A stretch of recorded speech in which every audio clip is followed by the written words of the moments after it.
Assalamualaikum warahmatullahi wabarakatuh. Perkenalkan, nama saya Febian Starofiki dari kelas PPAC NIM 2220-109. Akan sedikit menjelaskan analisa atau sedikit menganalisa mengenai buku yang telah saya baca, yaitu buku Negeri Lima Menara.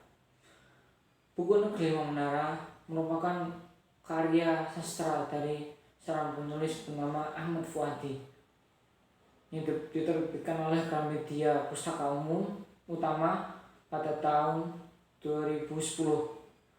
Buku ini berisi sekitar 424 halaman. Novel yang satu ini bisa dikatakan novel religius kontemporer, bertemakan pendidikan yang paling laris dicari oleh pembaca. Novel Negeri Lima Menara merupakan rangkaian pertama dari trilogi karya Ahmad Fuadi. Ada 3: Negeri Lima Menara, Ranah Tiga Warna, dan satunya dan Ranah satu muara.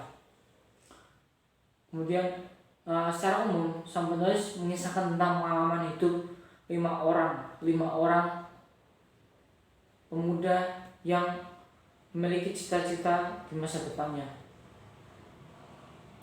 yang mana 5 orang tersebut merupakan gambaran asli dari kehidupan seorang penulis, yaitu Ahmad Fuadi. Ada 5 tokoh yang digambarkan dalam novel tersebut, yaitu ada Ali Fikri yang berasal dari Padang, kemudian ada Atang yang berasal dari Jawa Barat, terus ada Raja yang berasal dari Medan, terus kemudian ada Abdul Majid yang berasal dari Sumeneb, terus ada Said yang berasal dari kota Mojokerto, dan juga yang terakhir ada Baso yang berasal dari Goa, Sulawesi Selatan. Yang pada mulanya mereka itu menceritakan kehidupan mereka di pondok pesantren Alif Rafiq sebagai Ahmad Fuadi, menjadi sosok intelek seperti B.J. Habibie yang menginginkan bersekolah di SMA Bukit Tinggi demi mencapai cita-citanya. Sayangnya orang tua Alif itu ingin agar supaya Alif Fikri menjadi seperti Ibu Hamka atau menjadi seperti ulama. Maka dari itu orang tuanya pun menyekolahkan Alif di pesantren, yaitu pesantren Madani, pesantren modern. Pada mulanya Alif begitu kaget menjumpai kehidupan di dalam pondok pesantren yang begitu disiplin. Namun seiring berjalannya waktu, ia kemudian ikut lebur di dalamnya bersama sahabat-sahabatnya yang lain. Mereka semua percaya pada sebuah mantra, yaitu apa itu? Manjada wajada, yang berarti siapa yang bersungguh-sungguh dia akan berhasil. Menurut beberapa pengamat, penulis Negeri Lima Menara ini berhasil menggambarkan suasana modern di dalam pesantren yang selama ini dianggap kuno dan kaku serta tidak menarik. Paham mengenai pesantren yang hanya mengajarkan persoalan agama juga seolah hendak dikikis oleh sang penulis. Jadi anggapan ketika zaman dulu itu pesantren itu orangnya kuno, orangnya norak, orangnya bersifat agamis saja. Tidak, seolah ini penulis ingin menggambarkan pesantren itu tidak hanya begitu. Pesantren sekarang ada pesantren modern, lebih berpikir modern, dengan pakaiannya berjas, berdasi, berpeci, seperti itu.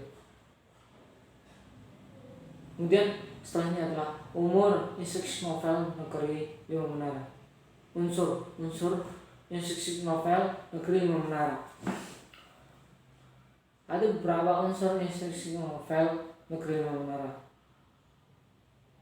Unsur intrinsik adalah unsur-unsur yang membangun karya itu sendiri. Unsur intrinsik adalah dalam novel adalah unsur-unsur yang secara langsung turut serta membangun cerita. Kepaduan antara berbagai unsur intrinsik inilah yang membuat sebuah novel terwujud. Unsur-unsur intrinsik yang membangun sebuah novel antara lain peristiwa, cerita, plot, penokohan, tema, latar, dan sudut pandang, bahasa atau gaya bahasa, dan lain sebagainya. Adapun analisis novel Negeri Menara sebagai berikut. Yang pertama adalah tema. Adapun tema dari novel Negeri Menara karya Ahmad Fuadi adalah pendidikan. Hal ini dapat dilihat dari latar tempat, yaitu pesantren, di mana kegiatan utama yang dilakukan sehari-hari tokoh utama adalah belajar. Hal ini dibuktikan pada kutipan novel berikut. Bagi sebuah konspirasi besar untuk mencuci otak, metode total immersion ini cocok dengan lingkungan yang sangat mendukung. Ya, seperti itulah sedikit kutipan mengenai novel Menara mengenai pendidikan. Kemudian yang kedua adalah plot atau alur cerita. Alur dari novel ini adalah alur maju mundur, di mana cerita adalah kilas balik ingatan tokoh utama akan masa silam ketika menimba ilmu di pondok pesantren Madani hingga membuahkan hasil yang menyenangkan di masa kini. Contoh dari kutipan novel Washington DC Desember 2003 jam 16.00. Iseng aja aku mendekat ke jendela kaca dan menyentuh permukaannya dengan ujung telunjuk kananku. Tidak jauh tampak The Capitol, gelimang parlemen Amerika Serikat yang anggun putih, gedung bergaya klasik dengan tonggak besar, dan seterusnya. Kemudian setelahnya yang termasuk dari unsur intrinsik, yaitu tokoh dan penokohan. Adapun tokoh dan penokohan pada novel tersebut adalah Alif, tokoh utama dalam novel ini, dan adalah tokoh yang protagonis. Alif digambarkan sebagai sosok generasi muda yang penuh motivasi, bakat, ingin belajar bersungguh-sungguh, selalu melakukan perubahan, dan memiliki ambisi yang tinggi. Kemudian Basu yang berperan sebagai tokoh protagonis. Basu merupakan teman Alif yang rajin dan paling disiplin jika disuruh ke masjid. Raja dalam novel ini juga sebagai tokoh protagonis, teman Alif sama Sohibul Menara. Kemudian Said dalam novel ini bersifat protagonis, teman Alif sama Sohibul Menara. Dul Majid dalam novel ini juga sebagai tokoh protagonis, teman Alif sama Sohibul Menara. Atam pun sama, masih sebagai tokoh protagonis, teman Alif sama Sohibul Menara. Kemudian adalah tokoh selanjutnya Ustadz Zaman dalam novel ini sebagai tokoh protagonis, wali kelas Alif, laki-laki muda bertubuh kurus, bersuara lantang, dan selalu memotivasi santri-santrinya dalam segala hal yang positif. Yang keempat, latar atau setting. Latar tempat dari novel ini yaitu pondok pesantren Madani. Dapat dilihat dari kutipan novel berikut. Pondok Madani berkati oleh energi yang membuat kami sangat menikmati belajar dan ingin belajar berbagai macam ilmu. Kemudian latar waktu B. Latar waktu yang terjadi pada novel ini adalah banyak waktu seperti pagi, siang, sore, dan malam. Yang kelima, sudut pandang. Dalam novel ini penulis menggunakan sudut pandang orang pertama. Hal ini dikarenakan tokoh utama selalu menyebut dirinya dengan kata aku. Nomor 6, gaya bahasa. Gaya bahasa yang digunakan dalam novel ini sangat inspiratif. Dari tiap kata-katanya kita merasakan kekuatan pandangan hidup mendasari bangkitnya semangat untuk mencapai harga diri dan prestasi.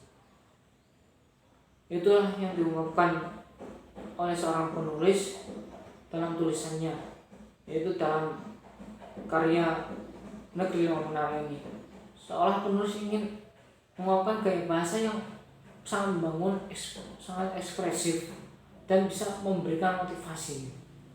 Kemudian unsur instruksi yang salahnya, yaitu amanat.